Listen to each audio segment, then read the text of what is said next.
Hi 4BT, I'm going to read the next part of Billionaire Boy to you. We've got up to chapter 12.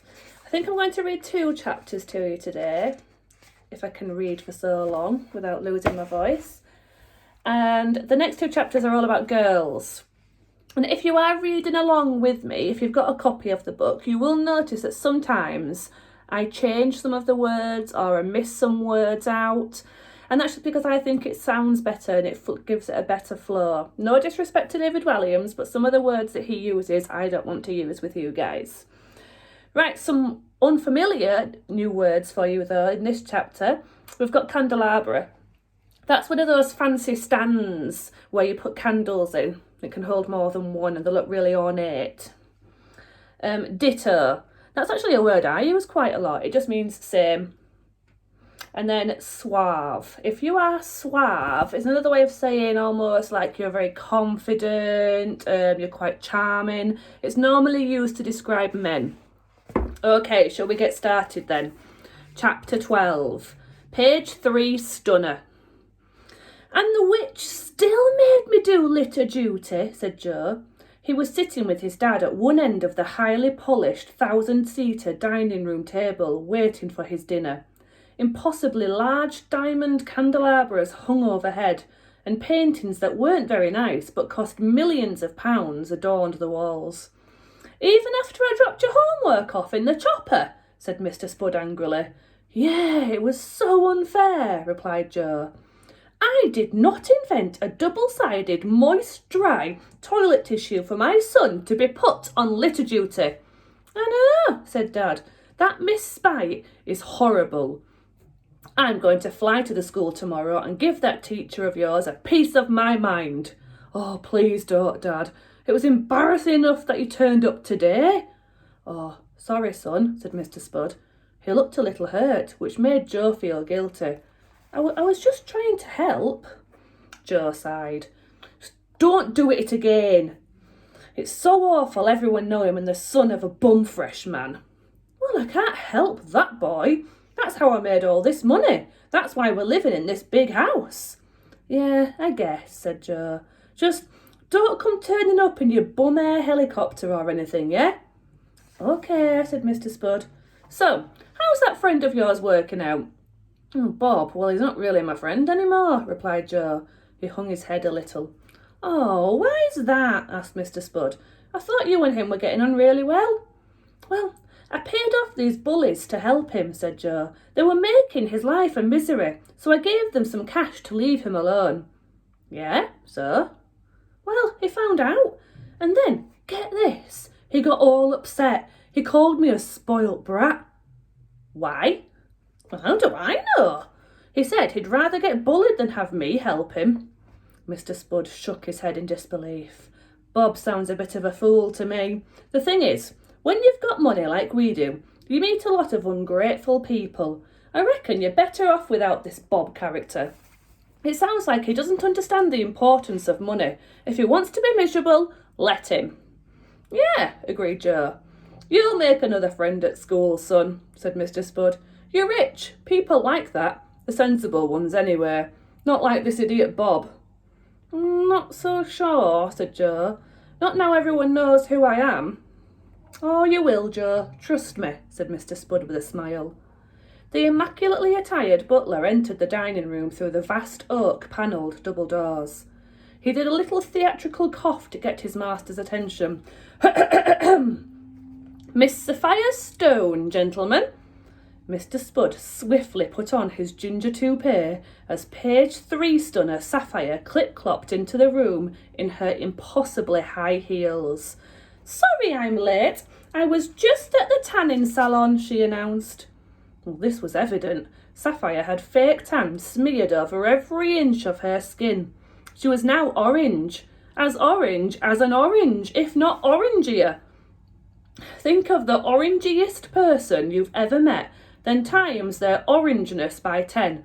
As if she didn't look frightful enough already, she was wearing a lime green mini dress and clutching a shocking pink handbag. What's she doing here? Demanded Joe. Be nice, mouthed Dad. Nice pad, said Sapphire, looking around admiringly.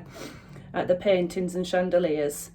Thank you. It's just one of my 17 homes. Butler, please tell Chef what we want for our dinner now. What are we having tonight? Foie gras, replied the butcher. What's that? Asked Mr. Spud. Specially fattened goose liver, sir. And there they are. Mr. Spud with his fake hair on top of his head that looks like a dead rat. Sapphire grimaced. Ugh, I'll just have a bag of crisps. Me too, said Joe. And me, said Mr. Spud. 3 packets of potato crisps coming right up, sir, sneered the butler. You look beautiful tonight, my angel, said Mr. Spud before approaching Sapphire for a kiss. Don't smudge me lip liner, said Sapphire as she repelled him forcefully with her hand. Mr. Spud was clearly a little hurt, but tried to hide it. Please take a seat. I see you brought the new Dior handbag I sent you. Yeah, but this bag comes in 8 colours, she complained. 1 for each day of the week. I thought you were going to buy me all 8. Are there 8 days in a week? Have I missed something there? I will, my sweet princess, spluttered Mr. Spud. Joe stared at his dad. He couldn't believe he'd fallen for such a wrong-un. Dinner is served, announced the butler. Here, my beautiful angel of love, take a seat, said Mr. Spud, as the butler pulled out a chair for her. 3 waiters entered the room carrying silver trays. They carefully placed the plates down on the table. The butler nodded, and the waiters lifted the silver covers to reveal 3 packets of salt and vinegar crisps. The trio started eating. Mr. Spud initially attempted to eat his crisps with his knife and fork to appear posh, but soon gave up. Now my birthday's only 7 months away, said Sapphire, so I've made a little wish list of presents you're going to buy me. Her fingernails were so long and fake she could barely fish the piece of paper from her pink handbag. It was like watching one of those grabber machines at the fair, where you never win anything. Eventually she grasped it and passed it over to Mr. Spud. Joe looked over his dad's shoulder and read what she had scribbled. And she does actually say birth, as you can see, not birth, birth. So she wants a solid gold Rolls-Royce convertible, £1 million in cash, 500 pairs of Versace sunglasses, a holiday home in Marbella, large, a bucket of diamonds, a unicorn, a box of Ferrero Rocher chocolates, large, a great big, massive, like really big yacht, a large tank of topical fish, Beverly Hills Chihuahua on DVD. Now, I think she meant tropical fish rather than fish that are up on the news and current affairs. 5,000 bottles of Chanel perfume, another £1 million in cash, it's just some gold, lifetime subscription to OK magazine, a private jet, new please, not second hand, a talking dog, general expensive stuff, 100 designer dresses, I don't mind which ones as long as they're expensive, any ones I don't like, my mum can flog down the market, a pint of semi-skimmed milk, and Belgium. She's not asking for much. Of course I will get all these things for you, my angel sent from heaven, slobbered Mr. Spud. Thanks, Ken, said Sapphire, her mouth full of crisps. It's Len, corrected Dad. Oh yeah, sorry, lol. Len, silly me, she said. You can't be serious, said Joe. You're not really going to buy all that stuff, are you? Mr. Spud gave Joe an angry look. Why not, son? He said, trying to control his temper. Yeah, why not? Said Sapphire, definitely not controlling her temper.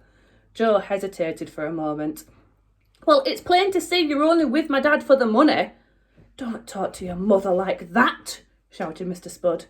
Joe's eyes nearly popped out of his head. She's not my mother. She's your stupid girlfriend, and she's only 7 years older than me. How dare you, fumed Mr. Spud. Say sorry. Joe defiantly remained silent. I said say sorry, shouted Mr. Spud. No, shouted Joe. Go to your rooms. Joe pushed back his chair, making as much of a clatter as possible, and stomped upstairs as the staff pretended not to see. He sat on the edge of his bed and cradled himself in his arms. It was a long, long time since anyone had hugged him, so he hugged himself. He squeezed his own sobbing plumpness. He was beginning to wish that Dad had never invented Bumfresh, and they were all still living in the council flat with Mum. After a few moments, there was a knock on the door. Joe sat in defiant silence. "It's your dad." "Go away!" shouted Joe. Mr. Spud opened the door and sat down next to his son on the bed. He nearly slid off the bedspread onto the floor. Silk sheets may look nice, but they aren't very practical. Mr. Spud bum-jumped a little nearer to his son. "I don't like to see my little Spud like this. I know you don't like Sapphire, but she makes me happy. Can you understand that?" "Not really," said Joe. "And I know you had a tough day at school too, with that teacher, the witch, and with that ungrateful boy, Bob. I'm sorry. I know how much you wanted a friend, and I know I didn't make it any easier. I'll have a quiet word with the headmaster. Try and sort things out for you if I can." "Oh, thanks, Dad," Joe sniffed. "I'm sorry I was crying." He hesitated for a moment. "I do love you, Dad." "Ditto, son, ditto." And there they are on the silk sheets. See, he loves his dad, really. Oh, hello. But do you think this Sapphire is a good match for him? Do you think she's really just after his money? Because I do. I know she doesn't even like him. No, she can't even call him by his real name, can she? Right, chapter 13. Shall I read another chapter? Go on then. 11 minutes, right. Be a long video for you to watch. I hope you don't mind, guys. Chapter 13, New Girl. The half-term holidays came and went, and when Joe returned to school on the Monday morning, he found he wasn't the centre of attention anymore. There was a new girl at school, and because she was so pretty, everyone was talking about her. When Joe walked into his classroom, there she was, like a giant, unexpected present. "So what's the first lesson today?" she asked as they walked across the playground. "Sorry?" spluttered Joe. "I said, what's the first lesson today?" the new girl repeated. "I know, it's just... You're really talking to me?" Joe couldn't believe it. "Yeah, I'm talking to you," she laughed. "I'm Lauren." "I know." Joe wasn't sure if the fact that he had remembered her name made him sound suave or like a stalker. "What's your name?" she asked. Joe smiled. At last there was someone at school who knew nothing about him. "My name is Joe," he said to Lauren. "Joe what?" asked Lauren.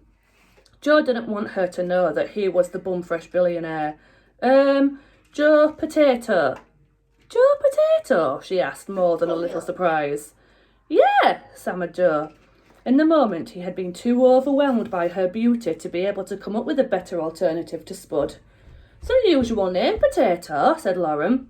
"Yeah, I suppose it is, but it's actually spelt with an E at the end, Joe Potato, so it's not quite the vegetable potato. That would be ridiculous." Lauren tried to laugh too, but she was looking at Joe a little oddly. "Oh no," thought Joe. "I only met this girl 1 minute ago and she already thinks I'm nuts."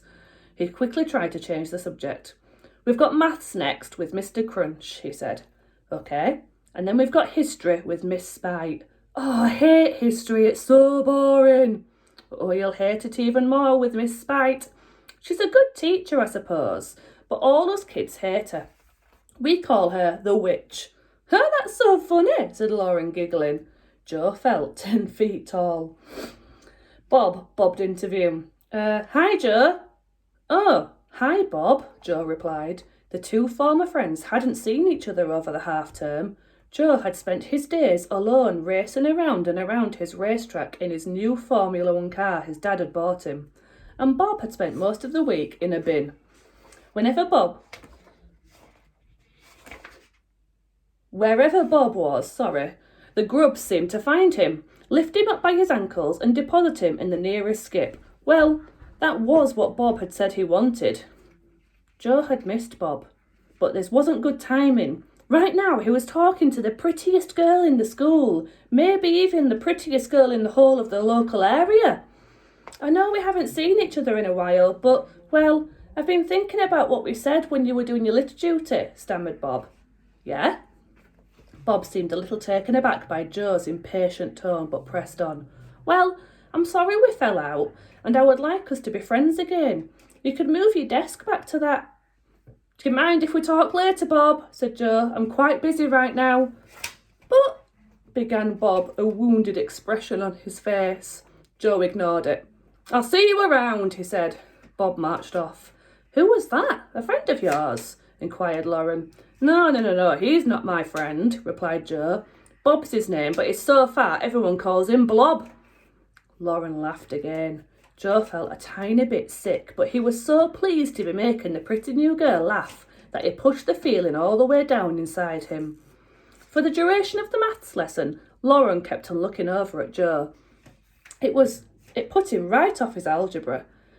In history, she was definitely gazing in his direction too. As Miss Spite droned on and on about the French Revolution, Joe started to daydream about kissing Lauren. She was so very pretty that Joe wanted to kiss her more than anything. However, being only 12, Joe had never kissed a girl before and had no idea how to make it happen. And the name of the King of France in 1789 was Spud? Yes, miss? Joe stared at Miss Spite, horrified. He hadn't been listening at all. I asked you a question, boy. You haven't been paying attention, have you? Do you want to pass your exam? Yes, miss, I was listening, stammered Joe. Oh, what's the answer then, boy? Demanded Miss Spite. Who was the King of France in 1789? Joe had... If you've just been put off, I have as well, because I've just seen my son dressed up like that. That's scary, love. Let me carry on reading to my class. Sit down if you want to listen, but I'm reading. Joe had no idea who the King of France was. He was pretty sure it wasn't King Kevin II or King Craig IV or King Trevor the Great, because kings didn't tend to have names like that. I am waiting, pronounced Miss Spite. The bell rang. Saved, thought Joe. The bell is a signal for me, not you, pronounced Miss Spite.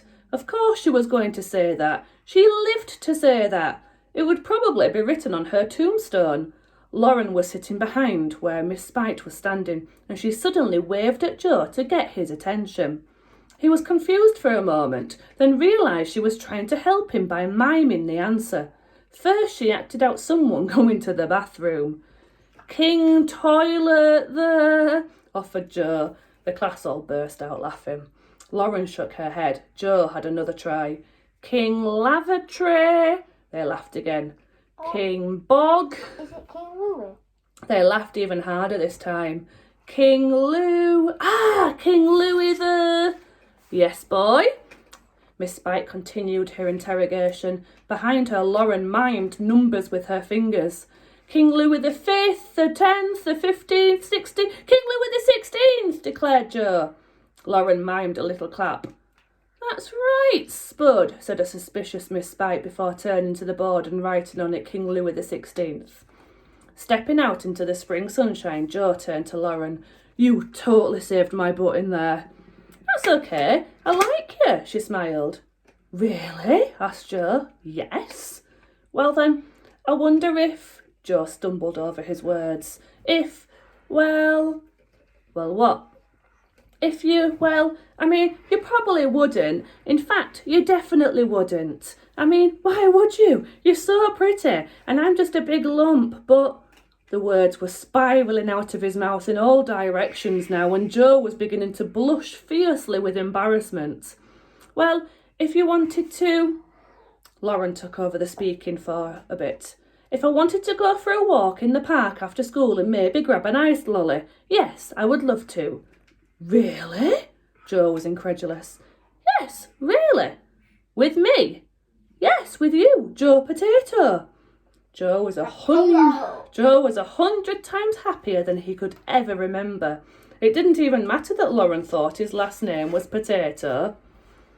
I hope you enjoyed those 2 chapters. Now I'm just going to warn you, the next chapter is called The Shape of a Kiss. Ugh. See you all tomorrow. Bye.